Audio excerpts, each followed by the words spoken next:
Hi, good morning everyone. It's been a while since I've done a video for you all, but I'm going to do some potting on and potting up some of the cuttings that I've taken during the summer months.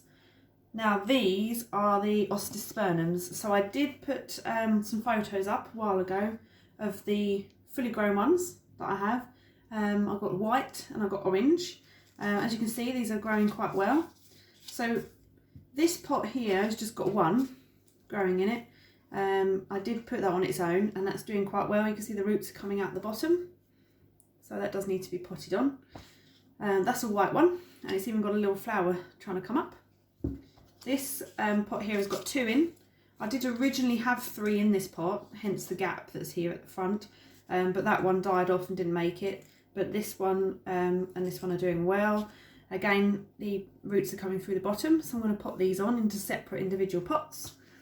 And this one is a pot of the orange osteospermum. As you can see, there's three in here.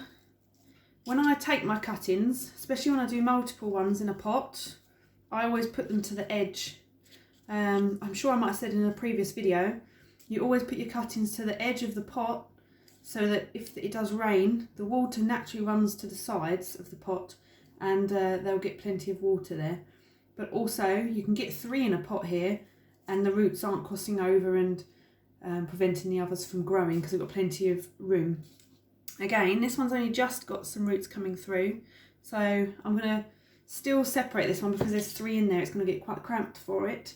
So I've got my multi-purpose compost I use regularly, just some recycled pots from before. The best thing to do, so with this one, because it's on its own, I need to go out and get a bigger pot when it comes to that one. But for now, I'm going to do the multiple ones. So we're going to start with the orange one that's got three in here. So we're just going to loosen the edge. So these have probably taken about maybe a month, nearly 2 months to get to this stage that they're at. As you can see, the roots have run down the side of the pot, which is good because where they've come down the side of the pot rather than into the middle, it's hopefully left us some room through here so I can separate them without damaging them too much. So let's have a little look. So all you do, I wouldn't ever recommend to cut, never cut through the roots if you can help it, is just to gradually just separate them. And they should, in theory, if it all goes well, pull away. There you go, so that's one.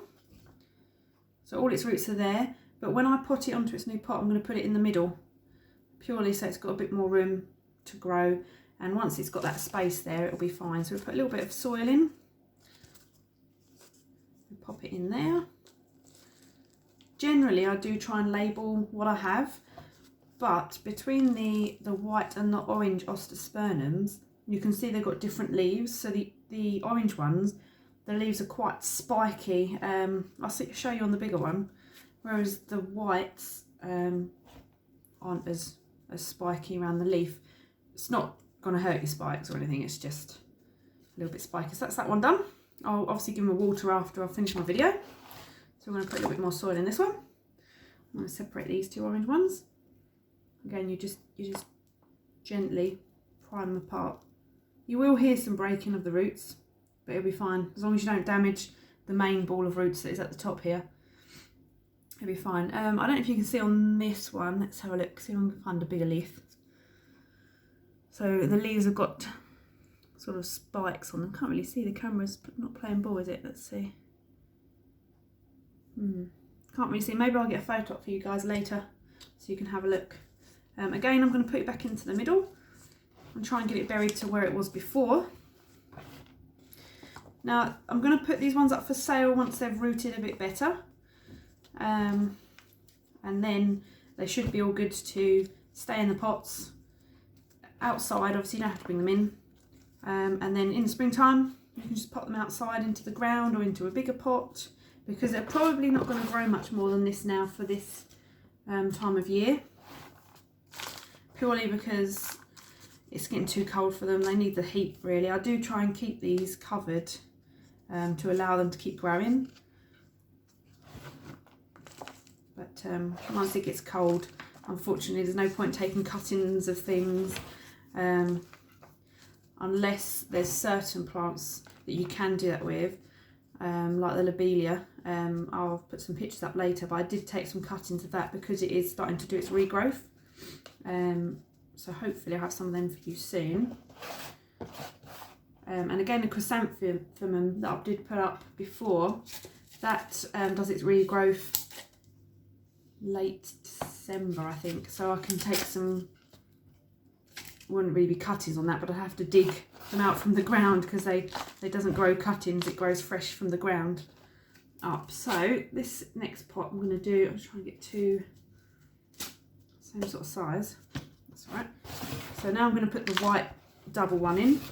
So again, I'll put a small amount in each pot. Again, the white one, the leaves are bigger, but they're not too jaggedy on the edges. Let's take my little label and put that there for a minute. So again, I'm going to loosen the edges of the pot. This one's actually got a lot more roots than I was expecting for two of them in the pot, to be fair. Let's see how well I can get these apart. So we're going to just go down the middle. Obviously, if you have to cut the roots. There's no point ripping them and it doesn't actually come apart properly, and then you end up damaging the main ball of roots. So if you have to cut, then cut. So this is not a good root ball to try and tease apart, but I'm going to do it anyway. In theory, it's got plenty of roots there, so it should still live. Let's put this big one in. Again, into the middle. Put a little bit of soil around the edges. Oh, and always make sure all the roots are in. This root is trying to escape. Get him in. It's not a bad thing if the roots don't all go in, but that root will die off. And you want all the roots you can get in the pot. That's that one. One more to go. I won't show you me repotting on the larger white one. And I'll be honest, it's because I've run out of soil and I'd have to go top that up as well. We're just going to make the video very long for you guys. Whereas this is just meant to be a short little show of the next little stock that I'm repotting up that will shortly be up for sale for you all. Let's put that in there. Last couple of bits of soil around the top. There we are. There we are. They're all in. As you can see, like I said, the white one that does need to go into a larger pot is getting a little flower on there, and that's purely because of the size. It's been in this pot on its own, so it's able to create a flower, whereas these were sharing pots with others, so it was taking all the nutrients away, so it couldn't create a flower just yet. But thank you for watching, and I will pop this one on, and then we can put them up for sale.